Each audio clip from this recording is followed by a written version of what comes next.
Lord, വേഗം വരുന്ന കർത്താവായ യേശുക്രിസ്തുവിന്റെ നാമത്തിൽ എല്ലാ വിശുദ്ധന്മാർക്കും സ്നേഹവന്ദനം.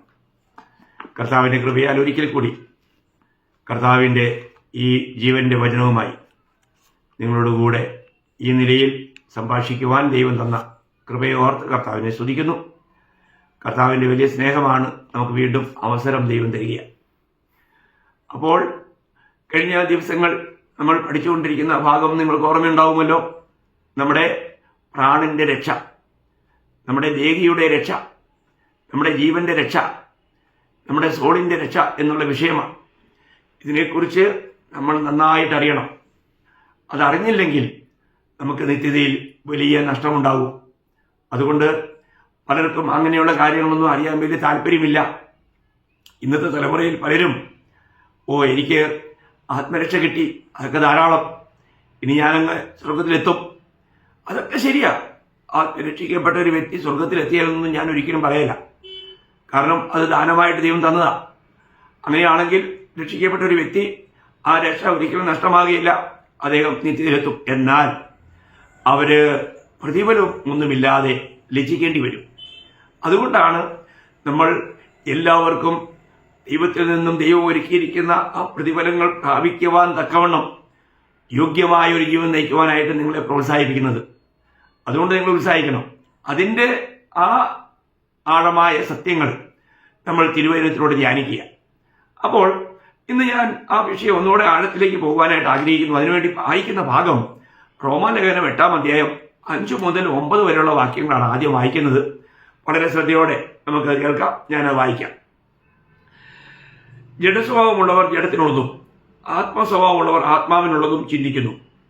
ജഡത്തിന്റെ ചിന്ത മരണം, ആത്മാവിന്റെ ചിന്തയോ ജീവനും സമാധാനവും തന്നെ. ജഡത്തിന്റെ ചിന്ത ദൈവത്തോട് ശത്രുത്വമാകുന്നു. അത് ദൈവത്തിന്റെ ന്യായപ്രമാണത്തിന് കീഴ്പ്പെടുന്നില്ല, കീഴ്പ്പെടുവാൻ കഴിയുന്നതുമല്ല. ജഡസ്വഭാവമുള്ളവർക്ക് ദൈവത്തെ പ്രസാദിപ്പാൻ കഴിവില്ല. നിങ്ങളോ ദൈവത്തിന്റെ ആത്മാവ് നിങ്ങളിൽ വസിക്കുന്നു എന്ന് വരികിൽ ജഡസ്വഭാവമുള്ളവരല്ല, ആത്മസ്വഭാവമുള്ളവരത്രേ. ക്രിസ്തുവിന്റെ ആത്മാവില്ലാത്തവൻ അവനുള്ളവനല്ല. എത്ര ഗംഭീരമായിരിക്കുന്ന ഭാഗങ്ങളല്ലേ. നമ്മൾ വളരെ ഗൗരവമായിട്ട് പഠിക്കേണ്ട ഒരു കാര്യമാണ്. ഇവിടെ ഓരോ സ്ത്രീ നമ്മളെ ഓർപ്പിക്കുന്ന ഒരു കാര്യം, ഈ രക്ഷിക്കപ്പെട്ട ശേഷവും അതിനകത്ത് ജഡീകരുമുണ്ട്, ആത്മീയരുമുണ്ട്. അയ്യോ, അവരെ ജഡീകരൻ എങ്ങനെയാണ് വിളിക്കുന്നത്? അവരെ ആത്മീയർ തന്നെ വിളിക്കേണ്ടത്. അങ്ങനെയല്ല. ആരാണ് ഈ ജഡീകർ? ആരാണ് ജഡീകർ എന്ന് നമ്മൾ അറിയണ്ടേ. രക്ഷിക്കപ്പെട്ട ഒരു വ്യക്തിയെ നിങ്ങൾ ജഡീകനാണെന്ന് പറഞ്ഞാൽ ആർക്കും ഇഷ്ടപ്പെടുകയല്ല. എന്നാൽ യഥാർത്ഥത്തിൽ അല്ലേ, രക്ഷിക്കപ്പെട്ടു, 10 വർഷമായി 15 വർഷമായി കൂട്ടായ്മയ്ക്ക് വരും പോകും എന്നല്ലാണ്ട് അദ്ദേഹം ഒരു സാക്ഷ്യം പറയാൻ പോലും കഴിയുന്നില്ല, മറ്റൊരു ആത്മാവിനെ കർത്താവിലേക്ക് നടത്താൻ കഴിയുന്നില്ല, സുവിശേഷത്തിന്റെ സാക്ഷിയാകുന്നില്ല, ശരിയായിട്ടുള്ള ഒരു ആത്മീയ വളർച്ചയില്ല. വരുന്നത് വരിക പോവുക, വരിക പോവുക, ഇതിലപ്പുറം ഒന്നുമില്ല. ഒരു ഹാജരി വയ്ക്കുന്ന പരിപാടി. അങ്ങനെയാണോ പ്രിയമുള്ളവർ? അതല്ല ഒരു ആത്മീയ ജീവിതം. ആത്മീയ ജീവിതം ക്രിസ്തുവിൽ വളർന്നുകൊണ്ടിരിക്കുന്ന, കാരണം ഇത് എവിടെ ജീവനുണ്ടോ അവിടെ വളർച്ചയുണ്ട്. അപ്പോൾ നമ്മൾ ദൈവത്തിന്റെ ആത്മാവിൽ വീണ്ടും ജനിച്ച വ്യക്തി ദൈവിക ജീവൻ പ്രാപിച്ചവരാ. അവിടെ വളർച്ചയുണ്ട്. നമ്മൾ വളർച്ച കാണണം. എന്നാൽ നമുക്കറിയാം, നമ്മൾ കൊരിന്ത്യർ ലേഖനം വായിക്കുമ്പോഴത്തേക്കും അവിടെ 1 കൊരിന്ത്യർ അതിന്റെ 3-ാം അധ്യായം അതിന്റെ 1-ാം വാക്യത്തിലെ പൗലോസ്ലീഹ കൊരിന്ത് സഭയെക്കുറിച്ച് പറയുന്നത്, അത് അവിടെ നമുക്ക് ആ കാര്യം മനസ്സിലാക്കാൻ എളുപ്പമുണ്ട്. ഞാൻ വായിക്കാം. 1 കൊരിന്ത്യർ 3-ാം അധ്യായം 1-ാം വാക്യം. എന്നാൽ സഹോദരന്മാരെ, നിങ്ങളോട് എനിക്ക് ആത്മീയരോട് എന്ന പോലെ അല്ല, ജഡീകരോട് എന്ന പോലെ, ക്രിസ്തുവിൽ ശിശുക്കളായവരോട് എന്ന പോലെ അത്രേ സംസാരിപ്പാൻ കഴിഞ്ഞുള്ളൂ. വളരെ ദുഃഖത്തോടെ പറയുക. നമ്മൾ പലപ്പോഴും പലയിടങ്ങളിലും ആത്മീയമായിരിക്കുന്ന ഗഹനമായ കാര്യങ്ങൾ പറയുമ്പോൾ ആൾക്കാർക്ക് അത് മനസ്സിലാകത്തില്ല. അതെല്ലാം മനസ്സിലാക്കണം. അപ്പം ഞാൻ ഈ കഴിഞ്ഞ ദിവസം സഭയിൽ ദൈവം വിശ്വാസികൾക്ക് വേണ്ടി തുറക്കുന്ന 12 വാതിലുകളെ കുറിച്ച് പറഞ്ഞു. പക്ഷെ അത് ഹിന്ദിയിലാണ്. ഹിന്ദി അറിയാവുന്നവർ നിങ്ങൾ കേൾക്കണം. ദൈവം നമ്മുടെ ബുദ്ധിയെ തുറക്കുന്നില്ല എങ്കിൽ നമുക്ക് തിരുവഴുത്തുകളെ തിരിച്ചറിയാൻ പറ്റിയില്ല. ദൈവം തുറക്കണം. ദൈവം തന്റെ വിശുദ്ധന്മാർക്ക് വേണ്ടി തുറക്കുന്ന 12 വാതിലുകളാണ്. ഞാനത് മലയാളത്തിലിടാനായിട്ട് സാവകാശമില്ലാത്തതുകൊണ്ട്.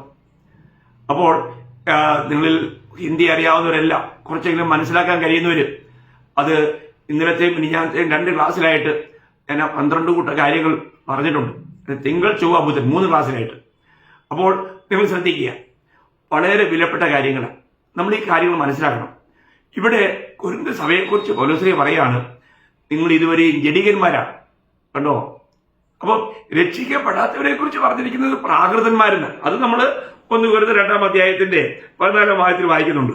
14-ാം വാക്യം. എന്നാൽ പ്രാകൃത മനുഷ്യൻ ദൈവാത്മാവിന്റെ ഉപദേശം കൈക്കൊള്ളുന്നില്ല, അത് അവന് പോഷത്വമാകുന്നു. ആത്മീയമായി വിവേചിക്കേണ്ടതായാൽ അത് അവന് ഗ്രഹിപ്പാൻ കഴിയുന്നതുമല്ല. അപ്പോൾ പ്രാകൃതൻ, ജഡികൻ, ആത്മീയൻ, ഇങ്ങനെ 3 നിലവാരത്തിലുള്ള ആൾക്കാരുണ്ട്. നമ്മൾ സഭകളിലൊക്കെ ചെന്ന് കഴിഞ്ഞാലും ഈ 3 കൂട്ടരെയും കാണാം.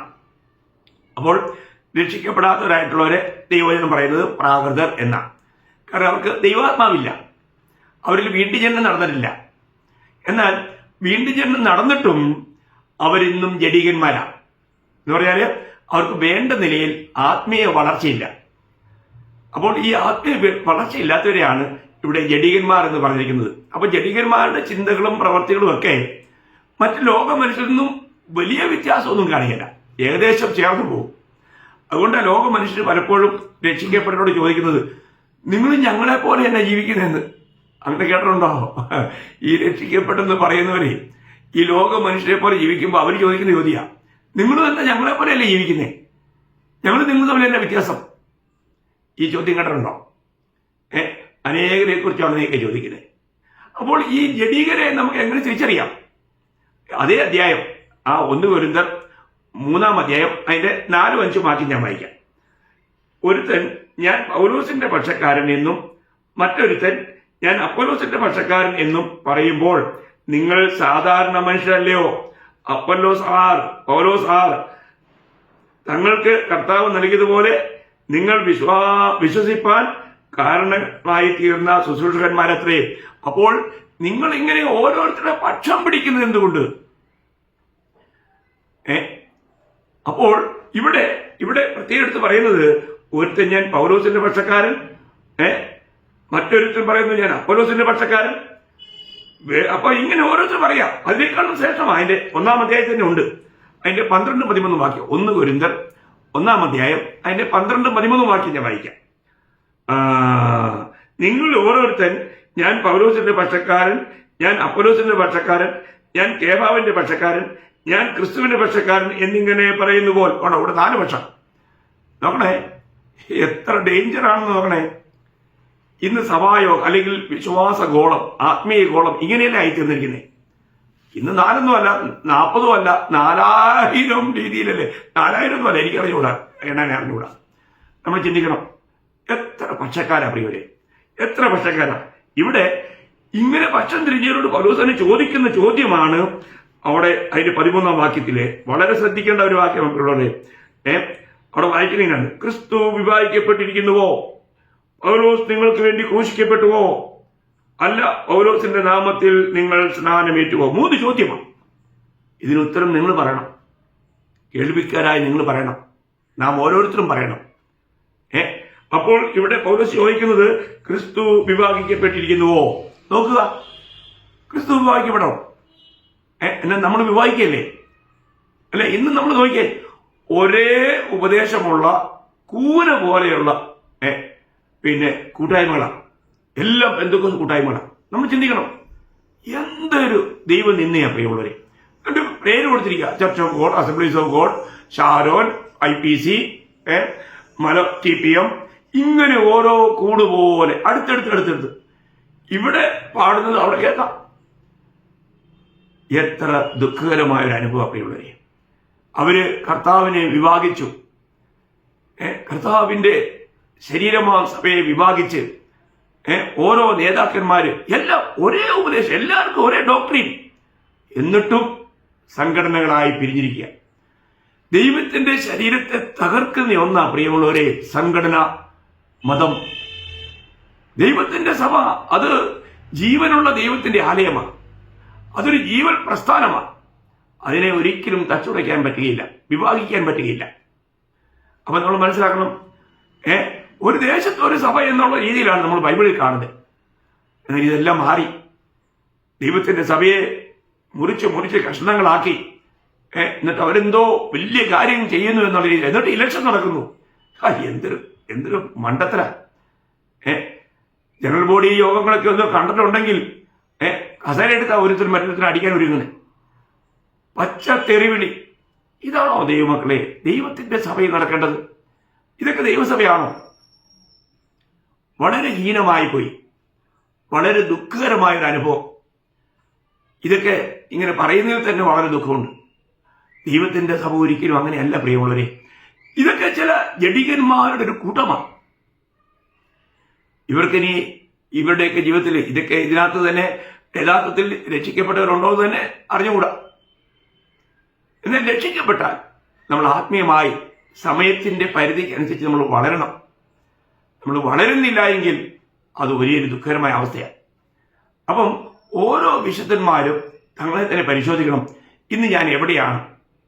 ഞാൻ രക്ഷിക്കപ്പെട്ടെങ്കിൽ ദൈവസഭയുടെ അംഗമായി തീർന്നിട്ടുണ്ടെങ്കിൽ, ഞാൻ ക്രിസ്തു എന്ന തലയുടെ തലയായ്മയ്ക്ക് കീഴിലാണെങ്കിൽ എനിക്ക് ശരിക്കുള്ള ആത്മീയ വളർച്ച ഉണ്ടാകുന്നുണ്ടോ? അതോ ഞാൻ ഇന്നും ഒരു ജഡീകനായിട്ട് ജീവിക്കുകയാണോ? ഇന്നും അനേകർക്കും അല്ലെ, ഇന്ന് ഈ സംഘടനാ ജീവിതത്തിലേക്ക് പോകുന്നവർക്ക് എല്ലാവർക്കും അവർക്ക് അവിടെ ഒരു ഒന്നെങ്കിൽ ആ സഭയിൽ എന്തെങ്കിലും ഒരു സ്ഥാനമാനം കിട്ടിയില്ലെങ്കിൽ, കുറച്ച് പഴയ വിശ്വാസിയാണെങ്കിൽ അവർക്ക് എന്തെങ്കിലുമൊക്കെ ഒരു സ്ഥാനം വേണം, ഒരു പൊസിഷൻ വേണം. അപ്പോൾ ഒരു ജഡീകനെ സംബന്ധിച്ചിടത്തോളം ജഡീകൻ എന്താ ആഗ്രഹിക്കുന്നത്? അവർക്ക് ഒരു ലോകമായ ജീവിതമാണ്. അവരുടെ താല്പര്യം ലോകം നൽകുന്ന ധനം, ആ ലോകം കൊടുക്കുന്ന അധികാരം, ജനപ്രീതി, സമ്പത്ത്, ഇങ്ങനെയുള്ള കാര്യങ്ങളിലേക്കൊക്കെ അവരുടെ ചിന്ത പോകുന്നത്. ഒരു ജഡീകനായ വിശ്വാസിയുടെ ചിന്തകൾ. ഇവിടെ അങ്ങനെ ഒരു ജഡീകനായി ജീവിച്ചു കഴിഞ്ഞാൽ നമുക്ക് ആത്മീയമായിട്ട് വളരാൻ കഴിയുമോ? ദൈവത്തിന് നമ്മൾ പ്രയോജനപ്പെടുമോ? ജഡീകന്മാരെ ഒരിക്കലും ദൈവത്തിന് ഉപയോഗിക്കാൻ പറ്റില്ല. അവരെക്കുറിച്ച് ദൈവത്തിന് ദുഃഖം മാത്രമേ ഉള്ളൂ. അപ്പൊ ഇങ്ങനെയുള്ള ജഡീകന്മാർ എന്ത് ചെയ്യും?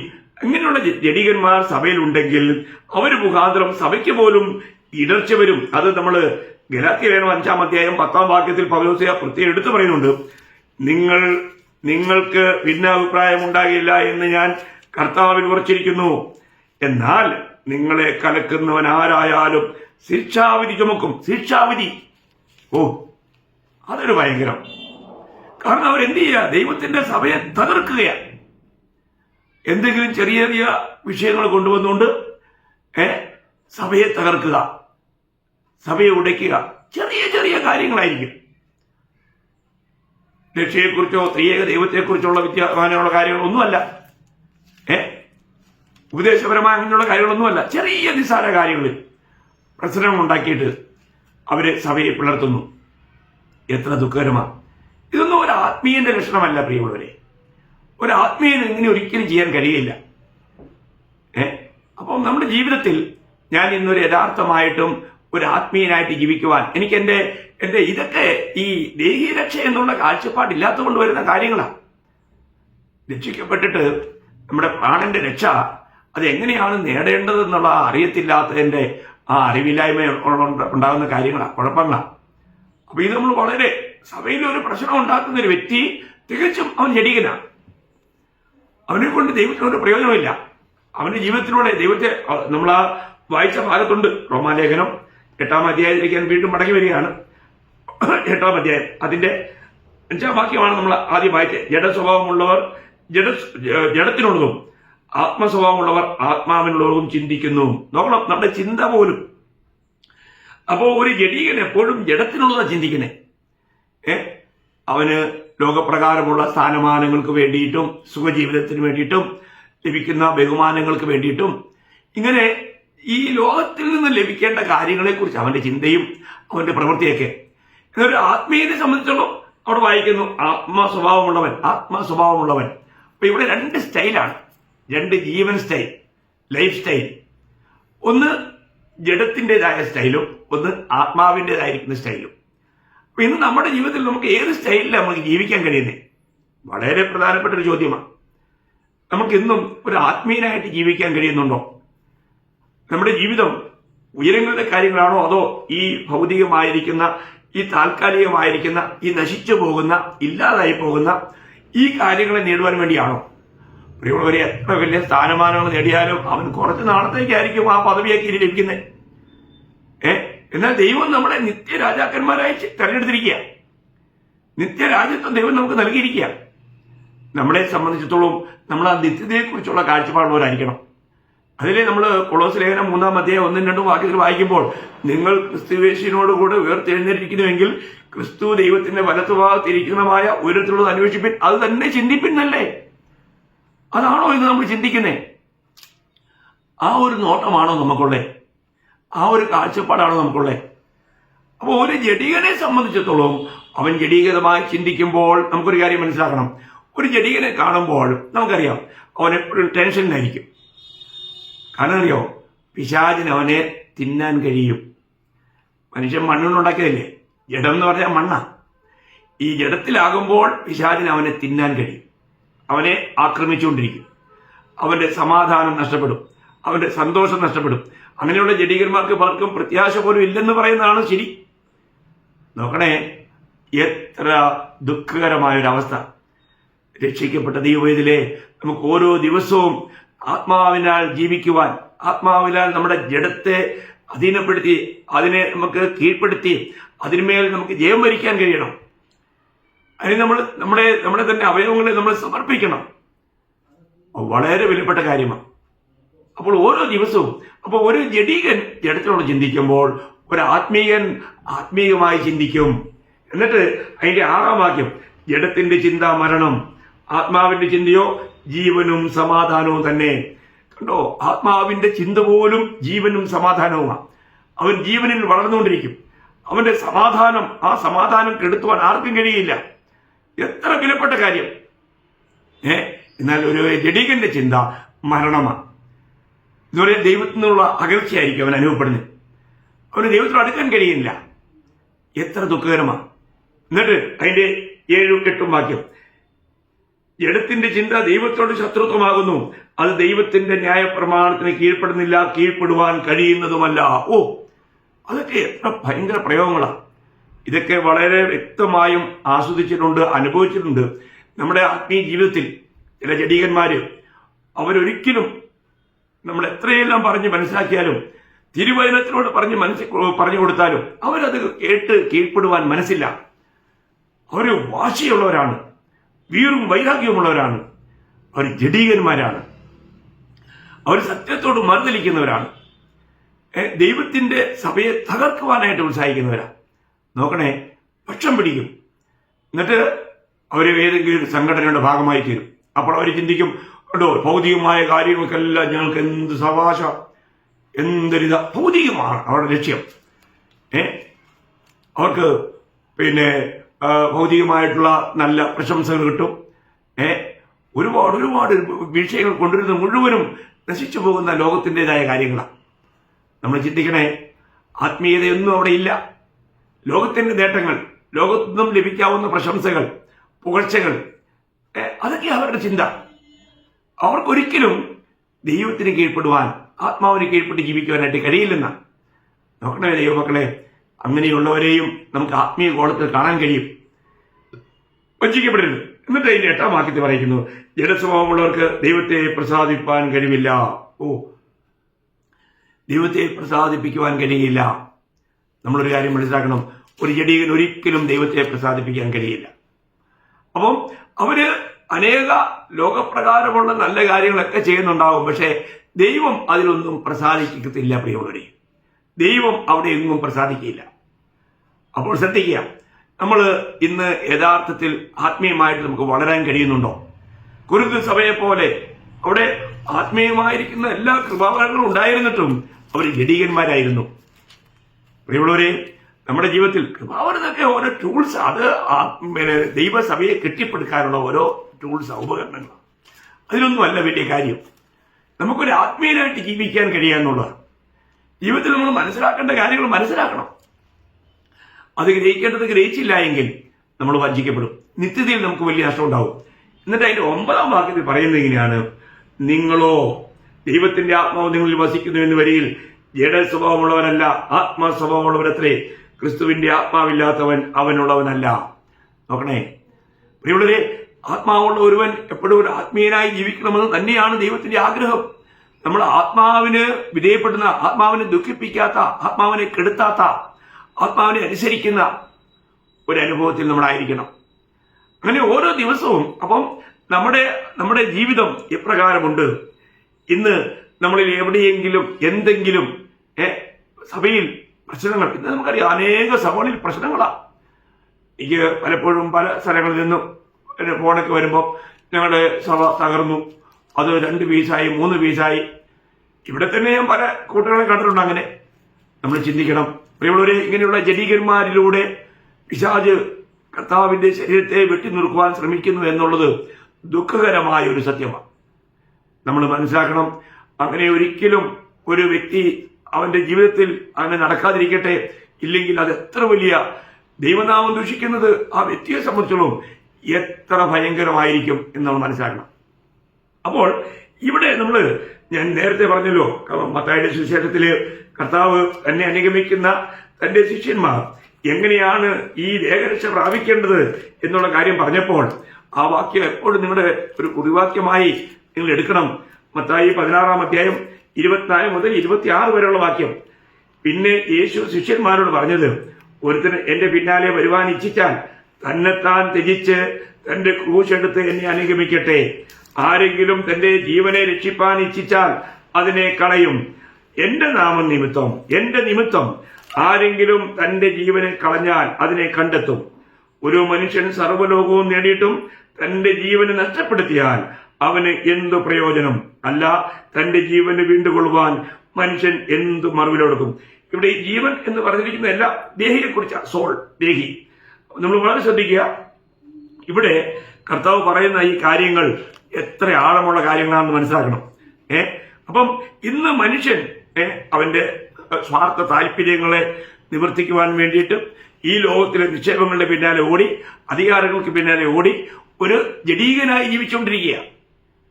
അപ്പോൾ കർത്താവിന്റെ വചനം പറയുകയാണ്, ഈ ലോകത്തിലാണ് നമുക്ക് ആശയമുള്ളതെങ്കിൽ നമുക്ക് ദേഹി ജീവനെ നമുക്ക് ത്യജിക്കാനായിട്ട് കഴിയില്ല. അവൻ ദേഹി ജീവന് വേണ്ടിയാണ് പ്രവർത്തിക്കുന്നത്. അപ്പോൾ അവന് യേശുവിനെ പിൻപറ്റാൻ കഴിയില്ല.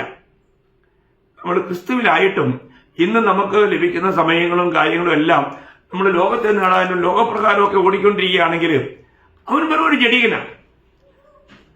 അവന് ലഭിച്ച ഈ ആയുസിനെ കുറിച്ച് അവന് നല്ലൊരു ബോധമില്ല. ഈ 90-ാം സങ്കീർത്തനത്തിന്റെ 12-ാം വാക്യത്തില് മോശ ദൈവത്തോട് പറയുന്ന ഒരു കാര്യം വിശുദ്ധന്മാർക്ക് അറിയാം. 90-ന്റെ 12-ാം വാക്യം, ഞങ്ങൾ ജ്ഞാനമുള്ള ഒരു ഹൃദയം പ്രാപിക്കത്തക്കവണ്ണം ഞങ്ങളുടെ നാളുകളെ എണ്ണുവാൻ ഞങ്ങളെ ഉപദേശിക്കണമേ. ഞങ്ങളുടെ നാളുകൾ ഓരോ ദിവസവും ദൈവമേ, നമ്മുടെ ഓരോ ദിവസവും നമ്മൾ എങ്ങനെയാണ് ചെലവഴിക്കുന്നത്? ഈ ഒരു ദിവസത്തിൽ നമുക്ക് എത്ര മണിക്കൂർ നമുക്ക് ദൈവത്തോടുകൂടെ ചെലവഴിക്കാൻ കഴിയുന്നു? പ്രാർത്ഥനയിൽ ചെലവഴിക്കാൻ കഴിയുന്നു? ദൈവവചന പഠനത്തിനും ധ്യാനത്തിനുമായി എത്ര സമയം നമുക്ക് വേർതിരിക്കാൻ കഴിയുന്നു? അല്ലെ, ലോകത്തിന് വേണ്ടി ഓടി നടക്കുക. ഇവിടെയെല്ലാം വിട്ടിട്ട് പോകണ്ട. ലോകത്തിന് പിന്നാലെ, ലോകത്തിന്റെ സ്ഥാനമാനങ്ങൾക്ക് വേണ്ടിയിട്ട്, ലോക സുഖങ്ങൾക്ക് വേണ്ടിയിട്ട് അവരെ ഓടുകയാണ്. എന്നാൽ നമ്മൾ മനസ്സിലാക്കണം, നമുക്ക് ലഭിച്ചിരിക്കുന്ന ഈ സമയം അത് വിലപ്പെട്ടതാണ്. ആ സമയം നമ്മൾ നിത്യതയ്ക്ക് വേണ്ടി ഒരുങ്ങേണ്ടവരാണ്, നിത്യതയ്ക്ക് വേണ്ടി കരുതേണ്ടവരാണ്. നമുക്ക് ഒരു ജഡീകനായി നമ്മൾ ജീവിച്ചു കഴിഞ്ഞാൽ നമുക്ക് ഉയരങ്ങളുടെ ചിന്ത പോലും നമുക്ക് നഷ്ടപ്പെടും. ഞാൻ നേരത്തെയും പറഞ്ഞിട്ടുള്ള കാര്യമാണ്. കൊളോസ്യർ 3:1-2, നിങ്ങൾ ക്രിസ്തുയേശുവിലൂടെ ഉയർത്തെഴുന്നേൽക്കുന്നുവെങ്കിൽ ക്രിസ്തു ദൈവത്തിന്റെ വലത്തുഭാഗത്തിരിക്കുന്നതുമായ ഉയരത്തിലുള്ളത് ചിന്തിപ്പിൻ, അത് തന്നെ അന്വേഷിപ്പിന്ന. അതാണ് നമ്മൾ അന്വേഷിക്കേണ്ടത്, അതാണ് നമ്മൾ ചിന്തിക്കേണ്ടത്, അതാണ് നമ്മൾ നേടേണ്ടത്. ഇത് ഒരേ ഒരു ആയുസല്ലേ. എഫേസ്യ ലേഖനത്തിൽ പൗലോസ് പറയുന്ന ഒരു കാര്യം, എഫേസ്യർ 5-ാം അധ്യായം അതിന്റെ 16-ാം വാക്യം, ഇത് ദുഷ്കാലമാകിയാൽ സമയം തക്കത്തിൽ ഉപയോഗിച്ചുകൊള്ളുവിൻ. ഇത് ദുഷ്കാലമാകിയാൽ സമയം തക്കത്തിൽ ഉപയോഗിച്ചുകൊള്ളുവിൻ. പ്രിയമുള്ളവരെ, കഴിഞ്ഞ നാളുകളേക്കാളെല്ലാം അധികം ഈ സമയം പാപം പെരുകിയിരിക്കുക. ജനങ്ങൾക്ക് അറിവ് വർദ്ധിച്ചെങ്കിലും പാവം കുറയുകയല്ല, പാവവും ഭയങ്കരമായ നിലയിൽ വർദ്ധിച്ചുകൊണ്ടിരിക്കുക. അതുകൊണ്ടല്ലേ പിന്നെ അതിക്രമം പെരുകുന്നതുകൊണ്ട് സ്നേഹം തണുക്കുമെന്നൊക്കെ മത്തായി 24:12 എഴുതി വെച്ചിരിക്കുന്നത്. അപ്പോൾ ഈ ലോകം വളരെ വഷളത്തിലേക്ക് നീങ്ങിക്കൊണ്ടിരിക്കുക. നമ്മൾ മനസ്സിലാക്കണം, നമ്മുടെ ജീവിതത്തിൽ നമ്മുടെ കാഴ്ചപ്പാട് ഇന്ന് എങ്ങനെയാണ്? നമുക്ക് യഥാർത്ഥത്തിൽ ഇന്ന് കർത്താവിനെ മഹത്വപ്പെടുത്താൻ കഴിയുന്നുണ്ടോ? നമ്മുടെ ജീവിതത്തിലൂടെ കർത്താവ് മഹത്വം എടുക്കുന്നുണ്ടോ? ഇതാ നമ്മൾ ചിന്തിക്കേണ്ടത്. അപ്പൊ അവിടെ മത്തായിയുടെ സുവിശേഷത്തില് കർത്താവ് പറഞ്ഞെടുത്ത് കർത്താവ് ഓർപ്പിക്കുന്ന ഒരു കാര്യം, നിങ്ങൾ സർവ്വലോകവും നേടിയാലും, അത് വളരെ വിലപ്പെട്ടൊരു കാര്യമാണ് പ്രിയമുള്ളവരെ. അതിന്റെ 26-ാം വാക്യം. അപ്പോൾ 26, ഒരുവൻ സർവ്വലോകവും നേടിയിട്ടും, കണ്ടോ, നേടി. എന്ത് നേടി?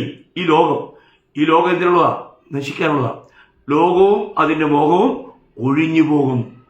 നമ്മൾ 1 യോഹന്നാൻ 2:17 വായിക്കുന്ന കാര്യമാണ്. ലോകവും അതിന്റെ മോഹവും ഒഴിഞ്ഞു പോകും, ദൈവേഷ്ടം ചെയ്യുന്നവർ എന്നേക്കും നിലനിൽക്കും.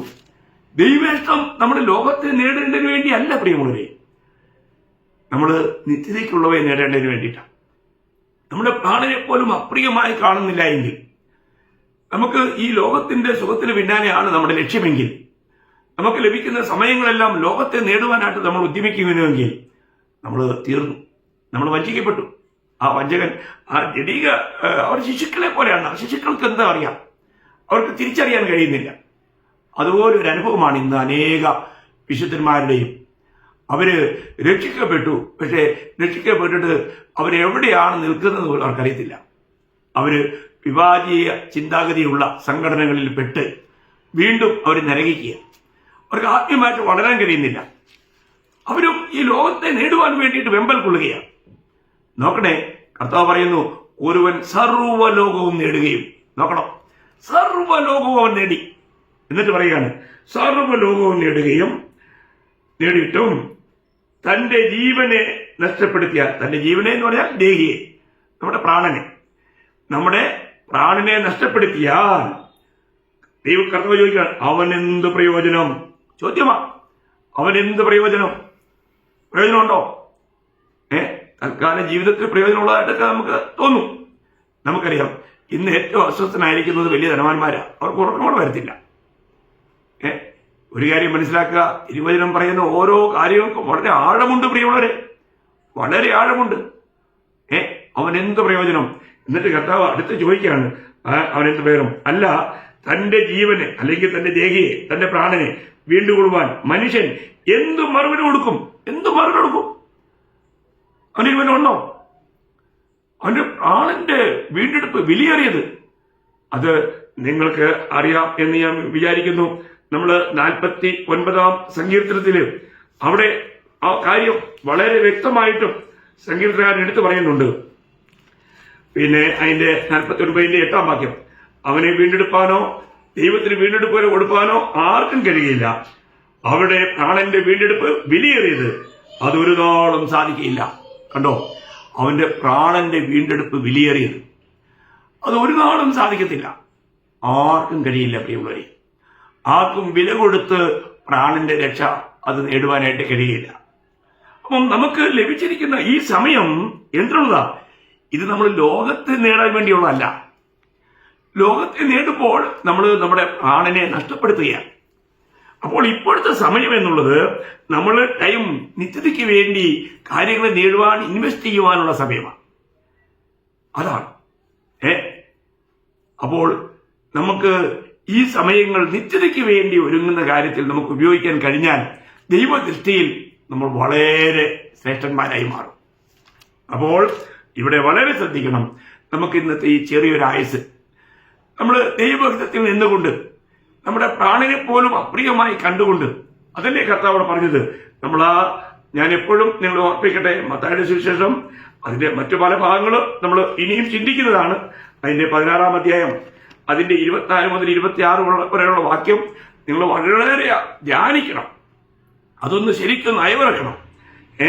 അവിടെ വായിക്കുന്നത്, പിന്നെ യേശു ശിഷ്യന്മാരോട് പറഞ്ഞത്, ഒരുത്തൻ എന്റെ പിന്നാലെ വരുവാൻ ഇച്ഛിച്ചാൽ തന്നെത്താൻ ത്യജിച്ച്. അപ്പോൾ തന്നെത്താൻ ത്യജിക്കുക എന്ന് പറഞ്ഞാൽ നമ്മുടെ സ്വയത്തെ ത്യജിക്കണം, നമ്മുടെ ഇഷ്ടങ്ങളെ ത്യജിക്കണം, നമ്മുടെ അഭിപ്രായങ്ങളെ ത്യജിക്കണം. സഭാജീവിതത്തിൽ വന്ന ശേഷം ആർക്കും ഒരു അഭിപ്രായം പോലും പറയാനുള്ള അർഹതയില്ല. തിരുവചനം എന്ത് പറയുന്നു? എല്ലാത്തിനും ആമേൻ പറയുക എന്നല്ലാതെ അഭിപ്രായം പോലും പറയാൻ ആർക്കും അർഹതയില്ല. തന്നെത്താൻ ത്യജിച്ച് തന്റെ ക്രൂശ് എടുത്ത് തന്നെ അനുഗമിക്കട്ടെ. ഓരോ ദിവസവും നമ്മുടെ ഇഷ്ടങ്ങളെ ത്യജിച്ച് ദൈവേഷ്ടത്തെ നമ്മുടെ ഇഷ്ടമായി കാണാൻ കഴിയുന്നില്ല എങ്കിൽ നമ്മൾക്ക് ആ ക്രൂശ് എടുക്കുന്ന അനുഭവം ഉണ്ടായിരിക്കില്ല. അത് വളരെ ഗൗരവമായി മനസ്സിലാക്കേണ്ട കാര്യമാണ്. എന്നിട്ട് 25-ൽ പറയുകയാണ്, ആരെങ്കിലും തന്റെ ജീവനെ രക്ഷിപ്പാൻ ഇച്ഛിച്ചാൽ അതിനെ കളയും. നോക്കണേ, ഈ ലോക സുഖങ്ങൾക്ക് വേണ്ടി, ഈ താൽക്കാലികമായ അല്പസമയത്തേക്കുള്ള ഈ ലോകത്തിന്റെ സുഖത്തിനു വേണ്ടി നമ്മൾ നമ്മുടെ പ്രാണനെ ഈ ലോക കാര്യങ്ങളിലേക്ക് നമ്മൾ ആനയിച്ചാൽ, പ്രിയമുള്ളവരെ, നമ്മുടെ പ്രാണനെ നമ്മൾ കളയും, നമ്മുടെ ജീവൻ നമ്മൾ കളയും, നമ്മുടെ ആ സോൾ എന്നുള്ള വിഷയം നഷ്ടമാകുകയാണ്. എന്നാൽ കർത്താവ് പറയുകയാണ്, ആരെങ്കിലും തന്റെ ജീവനെ രക്ഷിപ്പാൻ ഇച്ഛിച്ചാൽ അതിനെ കളയും. എന്റെ നിമിത്തം ആരെങ്കിലും തന്റെ ജീവനെ കളഞ്ഞാൽ അതിനെ കണ്ടെത്തും. കണ്ടോ, കർത്താവിന് വേണ്ടിയിട്ട് നമുക്ക് നമ്മുടെ പ്രാണനെ പോലും അപ്രിയമായി കണ്ടുകൊണ്ട് നമുക്ക് ജീവിതം നയിക്കാൻ കഴിഞ്ഞാൽ നിത്യതയ്ക്ക് വേണ്ടി നാം നമ്മുടെ പ്രാണനെ നേടും, നമ്മുടെ ദേഹിയെ നേടും. വലിയ കാര്യമാണ് പ്രിയമുള്ളവരെ. ഈ കർത്താവിന് വേണ്ടി ഈ ദേഹി രക്ഷയിൽ ഓരോ ദിവസവും നമുക്ക് വളരുവാൻ കഴിയണം. ഞാൻ വളരുന്നുണ്ടോ എന്ന് നോക്കണം. എന്നിട്ട് അവസാനം കർത്താവ് തന്നെ ചോദിക്കുന്ന ചോദ്യമാണ്, ഒരു മനുഷ്യൻ സർവ്വലോകവും നേടിയിട്ടും ഈ പ്രാണന് വേണ്ടിയിട്ട്, ഈ ലോക ജീവിതത്തിന് വേണ്ടിയിട്ട് സർവ്വലോകവും നേടി, എന്നാൽ തന്റെ ജീവനെ നഷ്ടമാക്കിയാൽ, അതാണ് തന്റെ ജീവനെ, തന്റെ പ്രാണനെ, തന്റെ ദേഹിയുടെ രക്ഷ നഷ്ടപ്പെടുത്തുന്നു. അങ്ങനെയാണെങ്കിൽ പിന്നീട് അവൻ എന്ത് മറുപടി കൊടുത്ത് നേടും? അതാ ചോദ്യം. ആർക്കും കഴിയില്ല. ഇപ്പോഴുള്ള സമയം അതിന്റെ ഗൗരവം മനസ്സിലാക്കി, ദേഹി ജീവന്റെ രക്ഷയുടെ മഹാത്മ്യം മനസ്സിലാക്കി, ഓരോ ദിവസവും എനിക്ക് ദേഹി ജീവനിൽ വളരുവാൻ കഴിയുന്നു എന്ന് പറയുവാൻ കഴിയണം. നമ്മുടെ ജഡത്തിലല്ല, ആത്മാവിൽ മനസ്സുറപ്പിക്കണം. നമ്മുടെ ജീവന്റെ സ്റ്റൈല് ജഡത്തിലേക്കാകാൻ പാടില്ല, ആത്മാവിലായിരിക്കണം. ആത്മാവിൽ മനസ്സ് വെച്ച് നിത്യയുടെ കാഴ്ചപ്പാട് ഈ ലോക ജീവിതം, ഈ ക്ഷണികമായ ലോകജീവിതം നയിച്ചാൽ, പ്രിയമുള്ളവരെ, നിത്യതയിൽ നാം വളരെ ബഹുമാനിക്കപ്പെടും. ഈ ജീവൻ എങ്ങനെ നമുക്ക് ഈ ദേഹി ജീവനെ നേടുവാൻ കഴിയും? അതിന്റെ ആഴങ്ങളിലേക്ക് നമ്മൾ ഓരോ ദിവസവും ഈ നിങ്ങളിൽ പോയിക്കൊണ്ടിരിക്കുക. ഞാൻ ആഗ്രഹിക്കുന്നു, നിങ്ങളിത് വീണ്ടും വീണ്ടും നിങ്ങൾക്കൊന്ന് ഗ്രഹിച്ചാൽ, നമ്മുടെ ഇഷ്ടങ്ങളെ ത്യജിച്ച് കർത്താവിന്റെ ഹിതത്തിന് ഒന്നാം സ്ഥാനം കൊടുത്തുകൊണ്ട്, അല്ലെ, കർത്താവ് ലോകത്തിലായിരുന്നപ്പോൾ ശിഷ്യന്മാര് ബ്രേക്ക്ഫാസ്റ്റ് കൊണ്ടുവരാൻ പോയി. എന്നാൽ അവർ കൊണ്ടുവന്നു കഴിഞ്ഞപ്പോൾ കർത്താവ് പറയാണ്, നിങ്ങൾ അറിയാത്ത ബ്രേക്ക്ഫാസ്റ്റ് ഞാൻ കഴിച്ചു. എന്താണ്? യോഹന്നാൻ 4:34 കർത്താവ് പറഞ്ഞു, എന്നെ അയച്ചവന്റെ ഇഷ്ടം ചെയ്യുന്നത് തന്നെ എന്റെ ആഹാരം. അങ്ങനെയുള്ള ആഹാരം കഴിച്ചിട്ടുണ്ടോ? വളരെ ടേസ്റ്റാണ്. പറഞ്ഞറിയിക്കാൻ കഴിയാത്ത ആനന്ദത്താൽ നമ്മൾ തുള്ളിച്ചാടും. അതാ യഥാർത്ഥ ക്രിസ്ത്യ ജീവിതം.